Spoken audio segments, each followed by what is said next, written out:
Menjelang penamaan calon esok, pastinya tumpuan akan terarah di kerusi-kerusi panas di seluruh negara. Di Terengganu, sebanyak 8 kerusi parlimen akan dipertandingkan. Keseluruhan kerusi parlimen ini bakal menyaksikan pertembungan 3 penjuru atau lebih.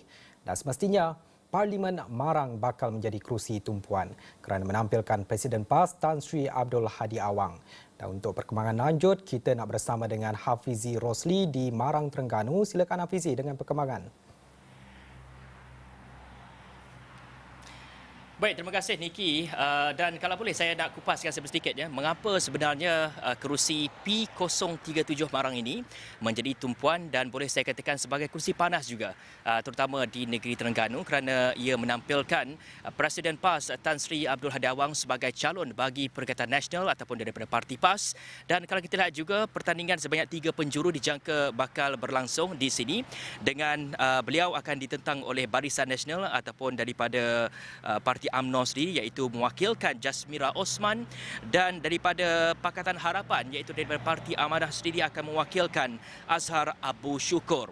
Pada ketika ini maklumat yang kami dapat terima 3 penjuru saja. Tapi apapun ia mungkin akan berubah pada keesokan hari. Mungkin ada calon bebas yang akan bertanding ataupun yang akan menamakan mereka dan sebagainya.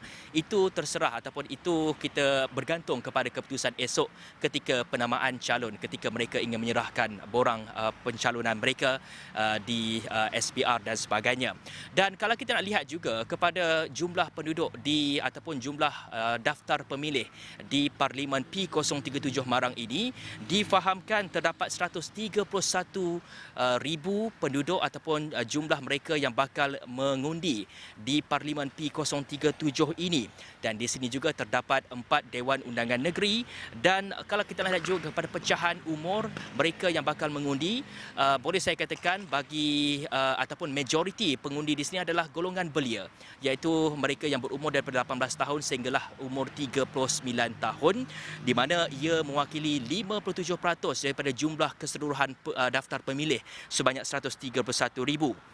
Dan jumlah penduduk pula adalah sebanyak 162,000 dan 98.5%-nya adalah dalam kalangan masyarakat Melayu Bumi Putra. 1% yang begitu tinggi, dan pastinya banyak sentimen-sentimen, nanti saya akan ceritakan mengenai sentimen yang dimainkan oleh parti-parti politik di sini, begitu juga dengan apa kemauan mereka ataupun apa kemauan rakyat di kawasan ini.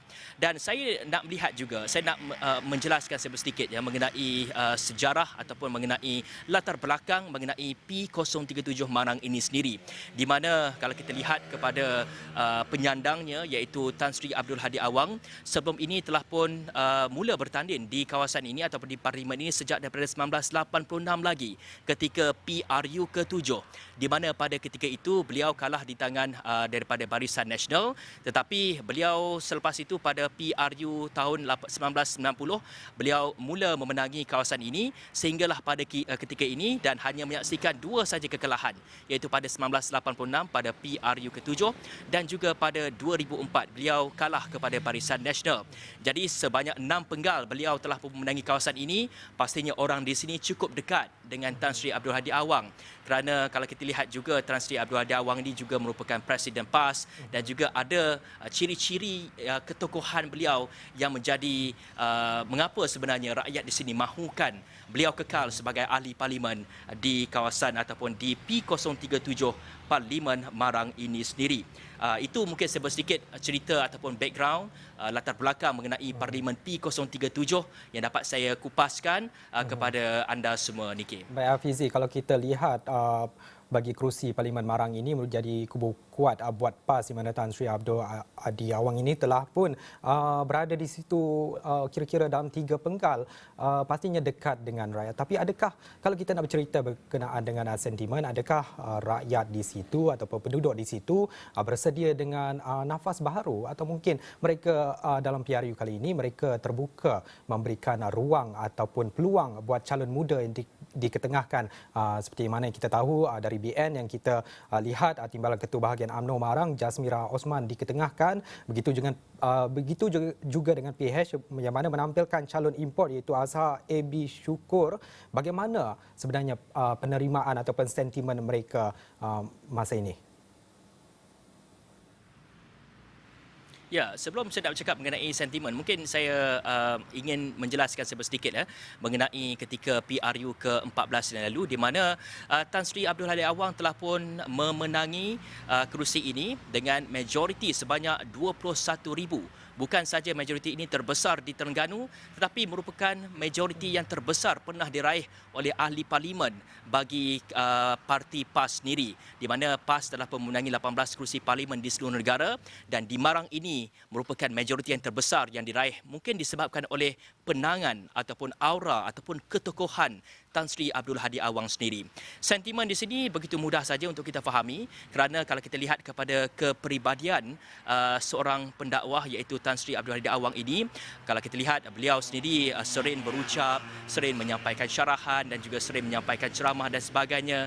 Jadi bagi masyarakat di sini mereka menyatakan kepribadian Tan Sri Abdul Hadi Awang itu sendiri sedikit sebanyak telah pun mencorak ataupun telah pun menjadi salah satu faktor mereka untuk terus mengundi parti PAS ataupun Parti Perikatan Nasional bagi kerusi P037 di Marang ini. Dan selain sifat kepribadian, ketokohan Tan Sri Abdul Awang, terdapat juga beberapa isu yang menjadi tumpuan bagi masyarakat di sini, terutamanya mereka ingin ahli parlimen yang bakal dilantik kelak dapat menyelesaikan masalah-masalah di sini. Dan antaranya adalah masalah mengenai peluang pekerjaan. Marang ini kalau kita lihat seperti di belakang ini, ada dapat saksikan pemandangan yang begitu indah. Ia menjadi tarikan pelancong datang ke sini. Dan di belakang ini juga merupakan sebuah pulau iaitu Pulau Kapas. Dan Marang ini berada di kedudukan yang sangat strategik berjiran dengan Kuala Terengganu yang menjadi pusat bandar ataupun ibu negeri bagi negeri Terengganu dan ia berada di pesisir pantai dan isu nelayan juga pastinya menjadi tumpuan mengenai ataupun menjadi tumpuan ataupun antara faktor yang boleh diambil kira terutamanya isu-isu melibatkan nelayan, mereka tidak dapat mencari rezeki ketika musim tengkujuh dan sebagainya. Jadi kalau kita lihat juga antara isu yang mungkin menjadi perhatian ataupun yang rakyat mahu ia diselesaikan adalah mengenai infrastruktur.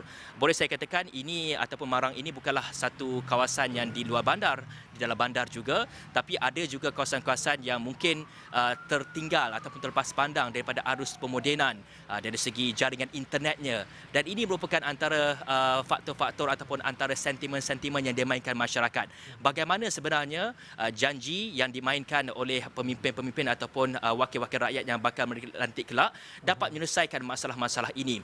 Dan pastinya kita akan kupas lebih lanjut yang mengenai sentimen ini dan saya juga akan mendapatkan lebih ramai lagi masyarakat di sini.